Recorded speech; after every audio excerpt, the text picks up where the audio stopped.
Oh yeah, it's John Mansell, ex-Boozan. Hope you're doing okay. I'm just on the way to the gym, but my eyes seem to be a little bit closed. I took a risk earlier in the week and said something on social media that I knew I shouldn't say. And what I did say was the NHS should not be striking. And I did pick my words carefully. I didn't say they shouldn't be allowed to strike. I said they should not be striking. And if anybody wants to get into that conversation with me, I'm happy to have it. But this morning, I've been sitting there shouting at the television, shouting at the moronic puppets. No, that wasn't one I used last time, was it? Moronic pillocks and other people who are meant to be solving the health and social care problems that we have. I'm shouting, step aside, let us people who actually know what's going on do it for you, because it ain't rocket science. Now, this is probably going to be a little bit controversial, but one of the questions they were asked a number of times and answered a number of times is, why isn't the investment that keeps getting announcing be actually getting to the front line? And I tell you, one of the reasons is these agencies who are... If we are going to windfall tax the oil companies, we need to windfall tax these agencies that are supplying the agency staff. Now, the staff, the carers, the nurses, whoever, absolutely they deserve to earn more money, without a shadow of a doubt. But when you've got the NHS paying some agencies £100 an hour for a nurse, that nurse ain't getting £100 an hour. That agency is making a lot of money. That's money off people's misery. That's money off a situation that we are in that is causing people pain, is causing people deaths. So if we're going to windfall tax the oil companies, we need to windfall tax these agencies. And if not windfall tax these agencies, we need to shut these agencies down. They are immoral. They are culpable of a lot of the issues that we have. And I don't know whether it's possible, but I would love to know if anybody can tell me if we can get a Freedom of Information Act into some local agency staff providers. Now, again,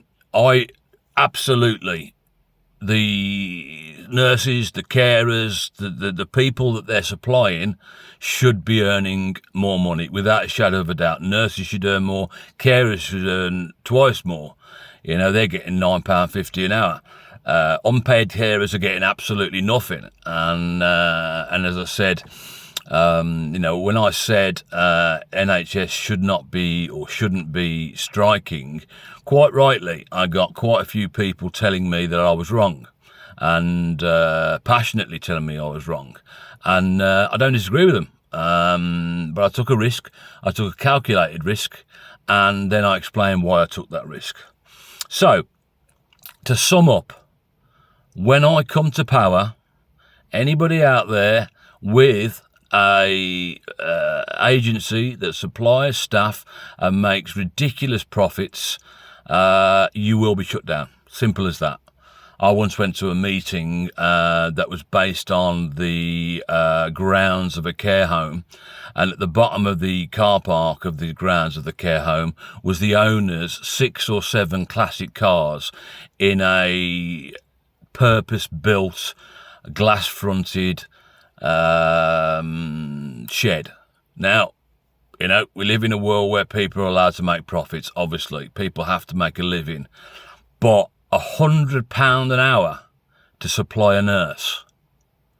That nurse isn't getting anywhere near £100 an hour. It's immoral. And again, maybe I've used some language that people will think, well, that's a bit over the top, John. I don't care. Why is the investment that keeps getting announced not getting to the front line? And a huge part of the answer is the agencies who are supplying the agency staff are making huge profits while people suffer, while nurses and carers and people who are doing amazing jobs can't afford to shop, pay the bills.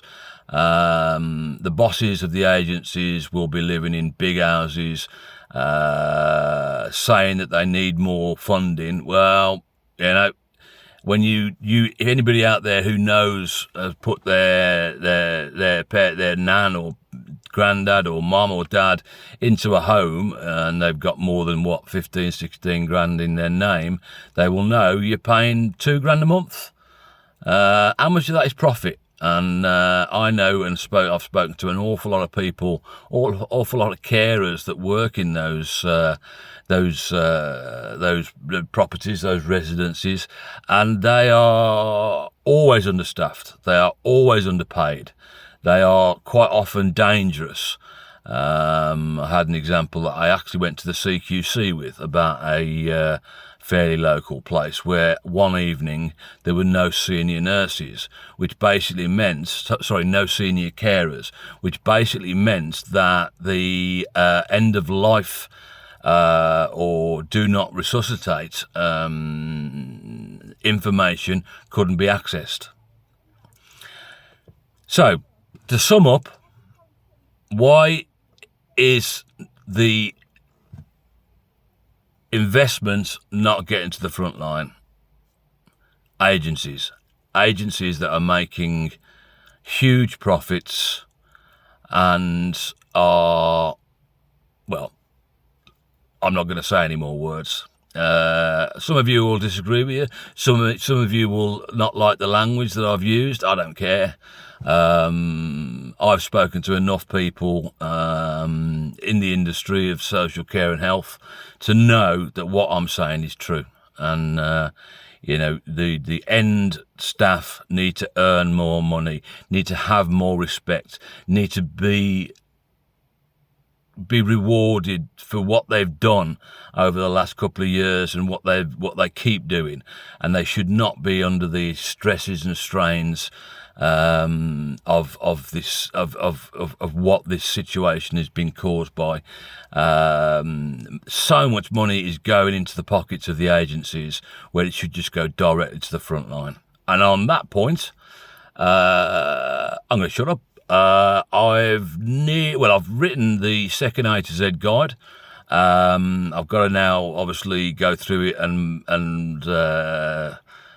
make sure it makes some sense at least. Most of it won't make any sense anyway.